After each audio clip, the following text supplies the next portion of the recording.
It's finally arrived. After literally years of waiting, we got to see NASCAR's Next Gen race car in clear HD that wasn't a 144p Reddit post.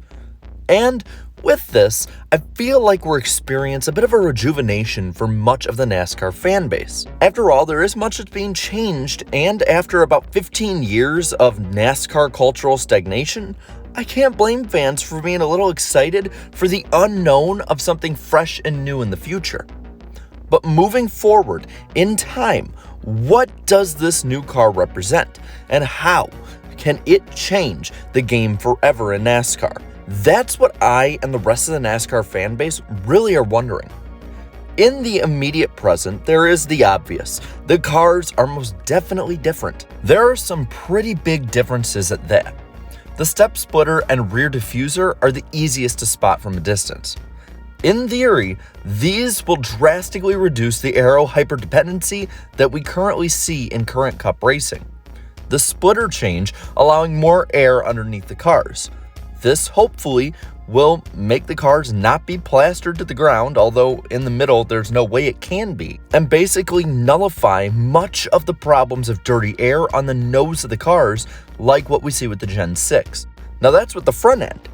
In the rear is where some of the real new NASCAR magic is done. In the rear there is diffuser, which is there to crack down on dirty air in the wake of a leading car. This diffuser is also a large part of why and how the bottom of these cars will be much more flat in comparison to any other recent memory car. On top of this, the rear of the car does appear to have a flap or piece that will detach when the vehicle ends up backwards at high speeds. This is probably in direct response to the increased amount of flips and crashes in recent years with the Gen 6 car. And after all, it's not like the super speedways are the only places we're gonna see nasty crashes and scary flips. So this should definitely be seen as positives in my opinion. One thing I noticed during the NASCAR Weekly Podcast special we had for this was that the exhaust pipes look like they're coming out on both sides. While this almost certainly won't have an effect on racing, it's probably gonna be the furthest from important also. One big reason people hold excitement for this is this.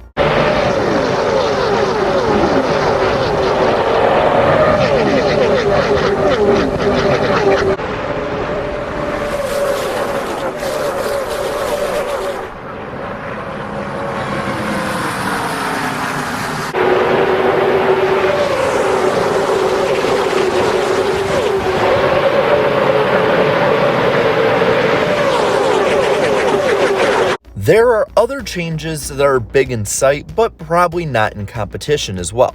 The sequential shifter and single lug wheels, to name a few.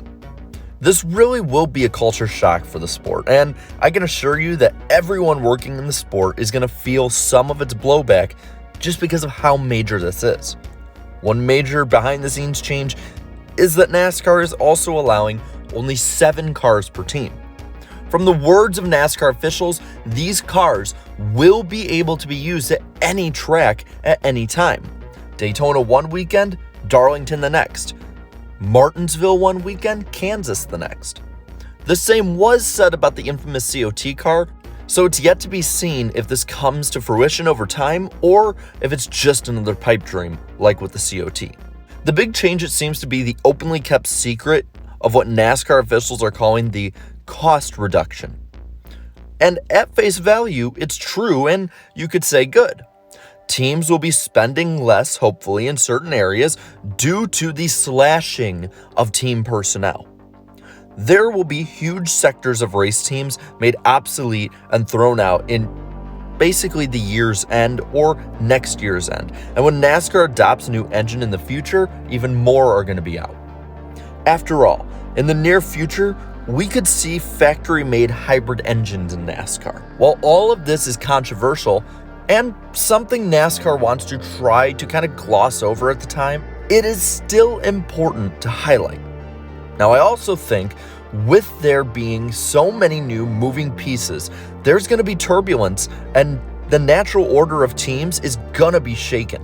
The haves may become the have-nots for a while and vice versa.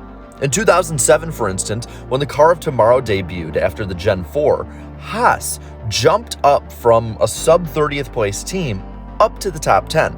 Not exactly elite cup talents, yet they competed with the most elite drivers of the time for the Nextel Cup Series. Meanwhile, former top-tier teams like Dale Earnhardt Incorporated began to fail and fail badly. Now, of course, the top teams will keep the top spots over time. They have the money to find every extra thousandth of a second of speed. Teams like Hendrick, Gibbs, Penske, and the others up front, like them, will find a way to stay up front. After all, the same thing happened in the COT stabilization period in 2008 and 2009. But what also happened was that the teams that were relatively behind with the Gen 4 were able to move up a class for good with the COT. So this is a huge opportunity for teams like 2311 or Trackhouse. That is ultimately what I see the general synopsis of the new car's debut and running being: opportunity. Now, the long-term theme is more compelling and long-lasting, in my humble opinion. The racing needs to be good enough to keep current and new viewers watching. NASCAR has stabilized in the past 3 to 4 years, and the last 2 weeks of TV ratings, for instance, have seen double-digit gains over the last comparable years. So if this trend continues or gets better due to a good product on the track, it could be the difference of millions, if not upwards to billions of TV dollars. And while many viewers may not care, they should. A better deal means better broadcasting products. And if you're sick of bad Fox or NBC broadcasts, you can pray for great racing and great ratings. They will help that. The next decade will be instrumental in the sense that we're going to be watching our favorite entertainment and sports evolve in how they're broadcasted. We're at crossroads right now between TV and online streaming. We're at a tipping point. It's something our culture hasn't seen since the late 1950s into the 1960s, when TV superseded radio for good. So the deals signed now will shape the cultural landscape of possibly the rest of the century. It's really that big. This car is the most important part of this, in my opinion. Now, there's more parts of this, but at the same time, I think I covered most of the important parts. So now, I want to hear from you. What do you think of the Next Gen race car? Let me know down in the comments below. And while you're at it, leave a like on this video. Share this video and subscribe to my channel for more great NASCAR content like this. And until next time, have a good one.